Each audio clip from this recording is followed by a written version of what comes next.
بسم اللہ الرحمن الرحیم. ناظرین السلام علیکم. میں ہوں آپ کا میزبان صابر شاکر اور ہمارے ساتھ دوسرے میزبان ہیں. جی میں عمران ریاض. اور یہاں پہ سردی بڑھتی جا رہی ہے برطانیہ میں کافی، لیکن صابر بھائی کا جو یہ آستانہ ہے یہاں موسم اچھا ہے اندر، یعنی ادھر اندر آ کے احساس ہوتا ہے کہ کچھ گرمائش موجود ہے. خبروں کی گرمائش بھی ہے یہاں پہ بہت زیادہ، ریسرچ ہوئی ہے، ہر طرف پیپر پھیلے ہوئے ہیں، ہر طرف جناب کتابیں، پیپرز اور اس طرح کی چیزیں، لیپ ٹاپ، ریسرچ.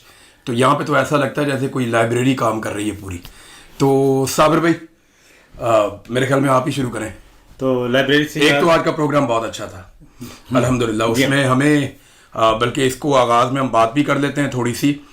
ہمارے دوست کچھ صحافی نوجوان جو نئے بچے ہیں، جو بڑی محنت سے اپنا مقام بنا رہے ہیں، فیلڈ میں کوشش کر رہے ہیں. رائے غلام علی صاحب ہیں اور ہمارے سہراب برکت صاحب ہیں، ہمارے آغا سرور صاحب ہیں. یہ بڑی محنت کرتے ہیں، یہ پہلے بھی اٹھائے گئے تھے، انہیں ایک دفعہ ایجنسیاں بھی اٹھا کر لے گئی تھی، لیکن اس کے باوجود وہ بڑی جانفشانی کے ساتھ، اور ایک اب جس طرح ہم مڈل کلاس کے لوگ ہوتے ہیں ویسے ہی وہ بھی ہیں. اللہ تعالیٰ انہیں بہت برکت دے، بڑی کامیابی دے، ان کے ماں باپ کو صبر عطا فرمائے. یہ لوگ مشکل حالات سے گزر رہے ہیں اور میں نے دیکھا کہ یہاں اوورسیز پاکستانی ان نوجوانوں کی قدر کرتے ہیں، ان سے پیار کرتے ہیں، اور ان کے لیے بہت بڑی، جب ہم نے کہا کہ آپ ان کے لیے آواز اٹھانے کے لیے آئیں تو جتنے لوگ ہمیں ملے زیادہ تر لوگوں نے یہ کہا کہ جی ہم اس کال کے اوپر آئے جو کال ان صحافیوں کے لیے دی گئی. اور ایک اچھا پروگرام تھا، بلکہ جو منتظمین ہیں وہ سارے بھی مبارکباد کے مستحق ہیں. جی ہاں، اس میں زیادہ لوگ پاکستان تحریک انصاف ہی بچی ہے. جی صابر بھائی باہر جماعت ہی کوئی نہیں ہے، یعنی کوئی اور پولیٹیکل پارٹی ہمیں باہر دکھائی نہیں دیتی. اوورسیز پاکستانی میں ملتے ہیں، بلکہ میں ان سے بھی ملا جو شہباز شریف کے پروگرام میں گئے تھے. میں یورپ میں ان سے بھی ملا جو عاصم منیر صاحب کے پروگرام میں گئے تھے. میں نے ان سے کہا، میں نے کہا یہ آپ کہتے ہیں سر وہ ہمیں ریکویسٹ آ جاتی ہے ایمبیسی سے تو ہم چلے جاتے ہیں، کھانا شانا کھا لیتے ہیں، ہمارا اچھا ٹائم گزر جاتا ہے، ہم دیکھ لیتے ہیں ہمارا آرمی چیف ہے، ہمارا وزیر اعظم ہے. تو میں نے کہا پھر ہوتا کیا؟ کہتے جی ووٹ تو ہم عمران خان کو دیں گے، سپورٹ ہماری عمران خان کے ساتھ ہے. تو یہ نا ون سائیڈڈ ہو گیا کام صابر بھائی باہر پاکستان میں. ایسا ہی ہے. پاکستانی بڑے کلیئرٹی کے ساتھ وہ ایک طرف کھڑے ہیں.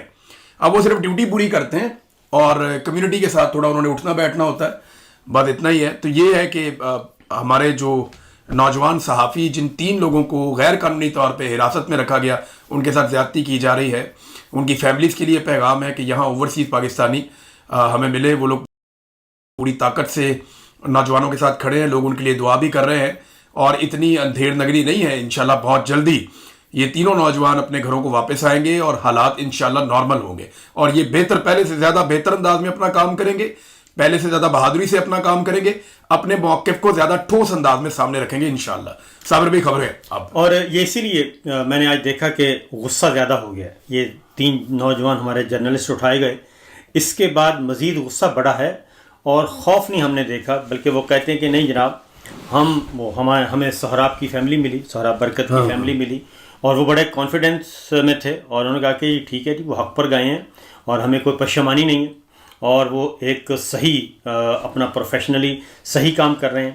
تو اس لیے یہاں پہ بھی اچھی خاصی ہلچل ہے اور ہل جل ہو رہی ہے، اور اس کو ریلیٹ کر رہے ہیں لوگ کہ یہ سب کچھ اس لیے کیا جا رہا ہے کہ یہ جو چینج آف کمان ہونا تھا اور نیا نوٹیفیکیشن ہونا تھا، نیا نوٹیفیکیشن اس وقت جس طریقے سے پاکستان کے اندر ڈسکس ہو رہا ہے، اسی طریقے سے پاکستان کے باہر بھی یہ موضوع اس وقت سب سے زیادہ پاکستان کے حوالے سے ڈسکس ہو رہا ہے کہ آخر کیا وجہ ہے کہ نوٹیفیکیشن کیوں نہیں ہو رہا، ابھی تک سمری موو کیوں نہیں ہوئی. فارن جرنلسٹ اس کے بارے میں پوچھ رہے ہیں، ہر طرف لوگ اس پہ بات کر رہے ہیں. وہ سارے کے سارے یہ پوچھ رہے ہیں. اور اب لگتا یہ ہے عمران بھائی، ہم نے بھی آج ہماری 1-2 سفارتکاروں سے بھی بات ہوئی، بلکہ پاکستان میں بھی بات ہوئی، آپ موجود تھے، ہم دونوں موجود تھے ان ڈپلومیٹس کے ساتھ، اور کچھ فارن جرنلسٹ بھی تھے. تو انہوں نے کہا کہ یہ اتنا معاملہ سادہ نہیں ہے جتنا کہا جا رہا ہے. ہم اس کے اندر نہ دیکھیں بلا وجہ کوئی امید نہیں باندھ رہے کہ عاصم منیر صاحب گھر جانے والے ہیں، وہ باندھنی بھی نہیں چاہیے امید. obviously یہ تو ممکن نہیں ہے نا، شہباز شریف، نواز شریف کو ان سے بہتر جرنل تو نہیں ملے گا. اگر عاصم منیر کو کنٹرول کیا جا سکے تو ان سے اچھا جرنیل ان کو نہیں ملے گا جو اس لیول تک لے جائے معاملات کو جہاں تک ابھی پہنچائے گئے. اس سے پہلے بڑے ڈکٹیٹرز آئے، جرنیل آئے، لیکن عورتیں اور بچے محفوظ رہے. لیکن اس مرتبہ عورتیں اور بچے بھی محفوظ نہیں رہے. یہ ایک نیا ریکارڈ بنا ہے، یہ نیا ریکارڈ ہم نے پہلی دفعہ دیکھا، اس سے پہلے ہم نے نہیں دیکھا.